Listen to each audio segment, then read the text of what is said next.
Light novel readers are not happy with this episode of Mushoku Tensei Season 2, and I want to dive into the reasons why, and also talk about an anime-only's perspective on how they would view this episode, because there's a lot of things to take away, and there's many ways to really view an episode, especially as, let's say, an anime-only and a original source reader, because obviously, as I've always kind of talked about in every single video I make, at least for this series, is that, not everything is going to be one-to-one. There's always going to be things cut. Eternal monologues, some scenes just got to be, completely cut to be able to kind of fit the pacing of an episode to kind of get the message across, because if you try to squeeze in too much, the episode could have, let's say, a bit of a identity crisis. And in a way, this episode does kind of have elements of an identity crisis, and I'll talk more about that in a second, but overall, this episode, obviously, there is some complaints about it, from just source readers, from, people complaining either on Reddit, to the comment section. I've seen YouTube videos already pop up on it, obviously on Twitter. There's a bunch of people that are complaining about this episode, and so I guess let's get the bad out of the way before we actually talk about, this episode and just overall what it was trying to do. So, one of the big complaints that this episode obviously does is the whole section with Body here. The immortal Demon King. And to give some, overall background, a Demon King, when you think of a Demon King, especially, let's say, in a fantasy story, you think of an entity that is this overwhelming force, or, in a way, the final boss. Like, think about it. Like, any fantasy story, like a character that's reincarnated, or transported, or whatever, usually a Demon King is the final entity that the character has to beat to be able to probably go back to their original world. Or the character is just the Demon King. One or the other. But the point of the matter is that a Demon King is not something that you could just say, oh, he's a weak person, or you can just kind of shove him aside and that's it. Clearly, this individual is incredibly powerful, and especially having a title like Immortal Demon King, that's pretty freaking intimidating. And his very introduction, like when you first see this man, and he sees Rudy and all that, you see this man literally beating the crap out of a bunch of people that obviously were trying to challenge Rudy to a duel. And regardless if these individuals that he beat the crap out of are strong or not, the point is he fought multiple people clearly, and he won. And you can see no injuries. Now, you can kind of chalk this up to, clearly he has regeneration, because we clearly saw that in this episode. He's capable of taking massive damage and kind of reforming once again. But that's kind of hints at his title, the Immortal Demon King. But anyways, when you see this character, obviously, he's very, very intimidating, and I think anyone from an anime-only perspective, watching this episode, is going to like this scene. They're going to be like, whoa, this is kind of crazy. I mean, I enjoyed it, and I know what was cut, etc., but I could see anime-onlys just looking at the scene and being like, this is kind of cool, and just seeing, Rudy being able to stand up to someone like this and, kind of meet a mutual understanding between the two is pretty interesting. It's really cool to see them come to an understanding. Rudy kind of won, and in a way, Body obviously is stronger because he didn't knock Rudy out with a punch, but it's clearly Rudy isn't a weakling, and there's a lot here that kind of this whole segment really showcases, to Rudy charging his, magic and saying since he's not in a life or death situation, and he's been given enough time to do as much as he wants to charge this and spin it and sculpt, this stone cannon as much as he wants, that, it can be really, really powerful, maybe even more powerful than what he shot at the Dragon God, which that gets into the big, detail that people are upset with. So, why people are upset with this scene in general, or at least light novel readers are upset, is because the reason why Body even wanted to allow Rudy to have one blow on him and give Rudy this opportunity is because Rudy mentions the Dragon God, and you obviously get that from this exchange, but it's so quick and so subtle, the context is obviously missing.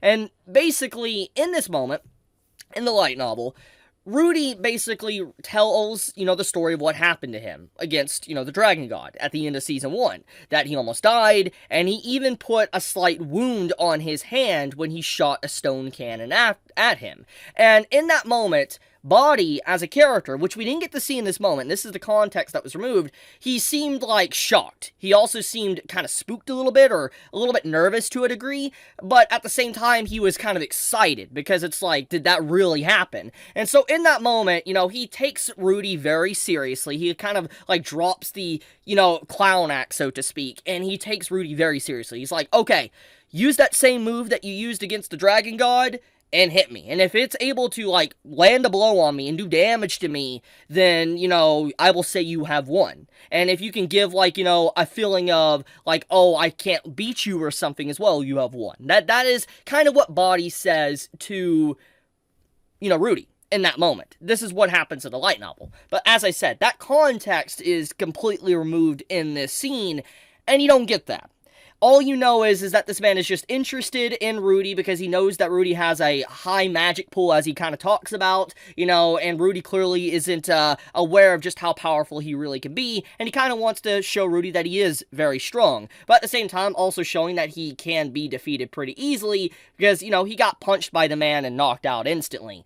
But, anyways, the point of the matter is that context obviously adds a lot to the character. It adds a lot to showing that, you know, even though he is a demon king, he's the immortal demon king, he still, in his own way, realizes just how strong the dragon god is, and it's not someone you could just, like, sweep under the rug and act like he's a no-name. He's incredibly powerful, and for, you know, someone like a demon king to get shaken up a little bit or excited, it must mean a lot. And so that's the context I want to give here. And so that is why light novel readers are a little bit upset with the scene. There's a little other minor details surrounding the scene, but that is a big one. Besides that, we also have some stuff with the whole, like, mating season and all that, where Rudy, you know, is having to protect the Doldia tribe sisters, you know, just getting what, you know, happened with the dog girl, the cat girl, and all that, getting to protect them. You know, there's a lot of context that was cut. And this is a scene as well that kind of shocked me, and I'll talk about this in just a second, but, basically, there is minor details throughout this episode that is cut. And it does add up, but does that necessarily mean that this is a bad episode? I think that is a question we gotta ask ourselves. So, looking at this from I guess, in hindsight, this whole episode, and really thinking about the little minor details that were cut here and there, giving some background lore explanation of some interactions, yeah, it is sad to see some things not given context, but in the grand scheme of things, it's nothing that really destroys the series. It's not like, you know, removing an entire character, and then that character that's been removed is supposed to play a pivotal role later on in the series is just not there. You know, like, we didn't have something to that degree bad. In fact, we actually had some good, which I think people should be happy about. This character right here, Nina. We're getting into the good now. Nina, or you won't really know this character's name, but Nina is here, as you can see, Rudy is looking at her. And maybe in some cases you might think that this is Roxy for whatever reason. Obviously it's not Roxy. The point of the matter is that this character obviously has a very brief scene. Rudy looks at her, and then we also see her unconscious in the courtyard near Body, the Demon King, that I was just talking about. And so she has very brief scenes within this episode. And obviously people watching this episode, if you're an anime only, will be like, who is this girl? Why does she have such a defined features? Why is she kind of like a spotlight for brief scenes? Is this hinting at a certain arc or something in the future for the character with Rudy? Is this like a love interest for Rudy? You know, many people are going to think that when they watch this episode. And honestly, I'm a little bit shocked that we got this character in this episode. And this is getting a little bit into spoiler territory. So what I'm going to do is I'm going to speak and talk about this briefly. And then when I'm done talking about spoilers, I'm going to do a thumbs up, okay? So if you do not want to be slightly spoiled, it's nothing crazy. I want to clarify. It's nothing big and crazy, but it is kind of spoilers because they could potentially show it. So if you don't want that possibility to happen to you, do mute the video real quick. And once again, when I put a thumbs up, you can watch. I'll stop. So I'm going to start talking about it. Basically, Nina is a character that is technically a support side character. She's a very minor character, but she does have a pivotal role within the story.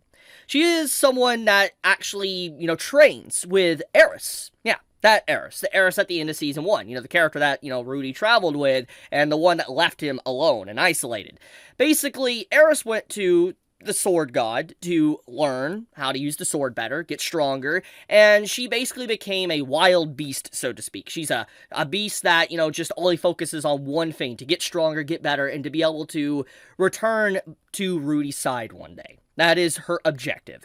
And obviously, this character here, Nina, she is someone that is at that same sanctum, training with Eris. And when she sees someone like Eris that's just such a brute and all that, and she hears that apparently, Eris had a love interest at one point, aka Rudy, she can't believe it. So she has to see on her own to really see who this Rudy gray rat really is, find out more about him, if he's a sleazebag or a good person, strong, weak, whatever. She just basically came to investigate without Eris really knowing. And so she's here to really see Rudy, who he is, and she's just spying in. And so she's a character that basically is just a minor character just wanting to see if Eris is truly who she says she is. And clearly after the event of Rudy taking down the Demon King, the Immortal Demon King, seeing is believing, so to speak. She definitely knows about it now. So Eris clearly isn't lying to a degree.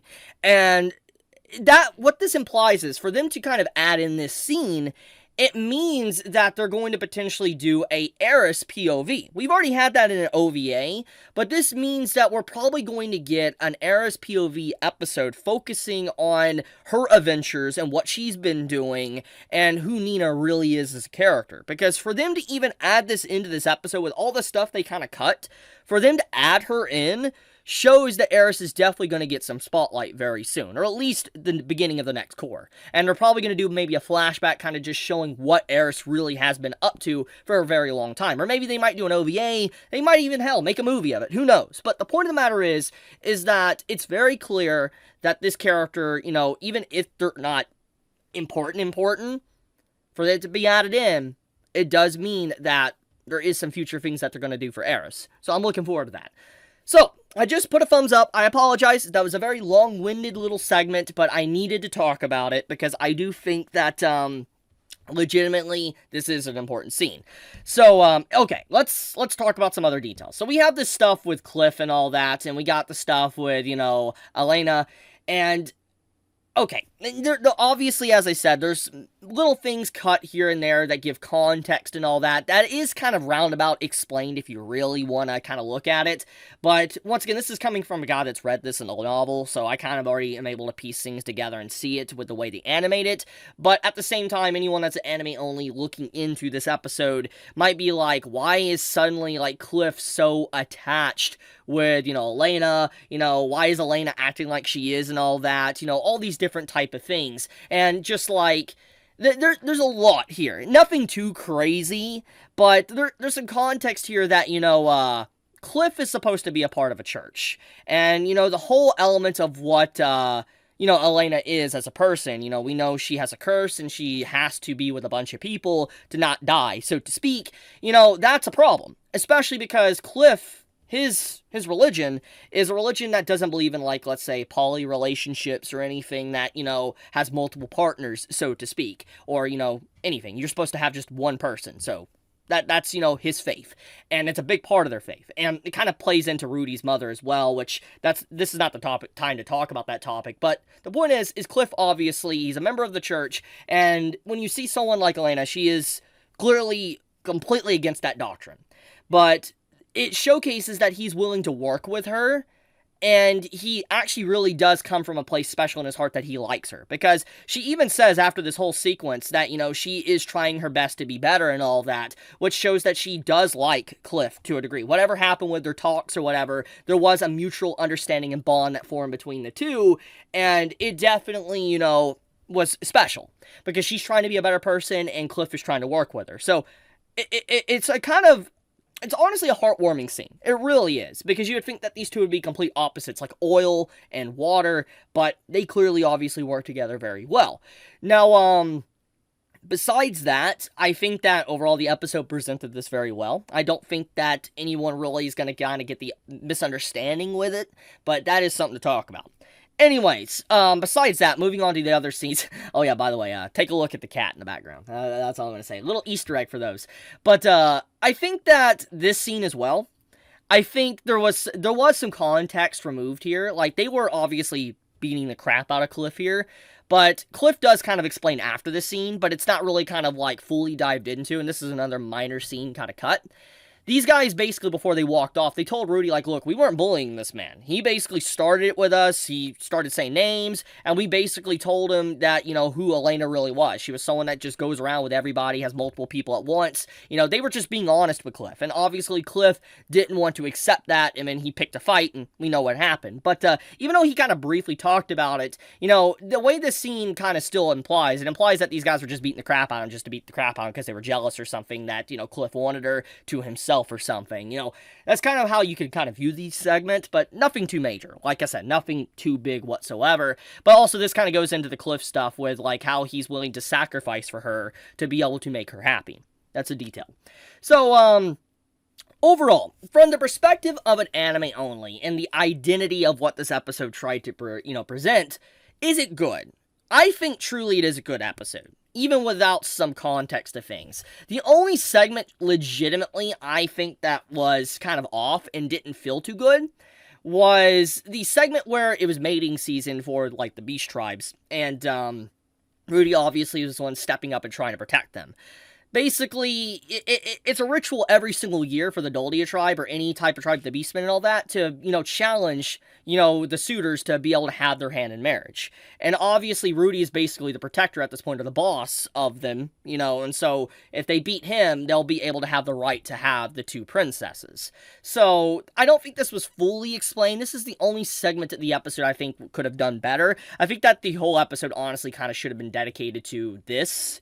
And then the whole, Elena stuff with Cliff should have been its own episode entirely. So, like I said, there was definitely an identity crisis with this episode, with the two plots going on, because the first half of the episode is focused on Cliff and him trying to, get the girl. And then the second half is basically this mating season, and then the Demon King appears, and Rudy demonstrates his overall strength in front of everyone. And also, it was a much bigger deal as well. Like, everybody was afraid of this man. They were, like, scared that Body was about to kill people, kill Rudy. And, the reason why Fitz took so long to get here is because, they were holding her back. Because they were like, we need to stall, because Body is going to kill this man.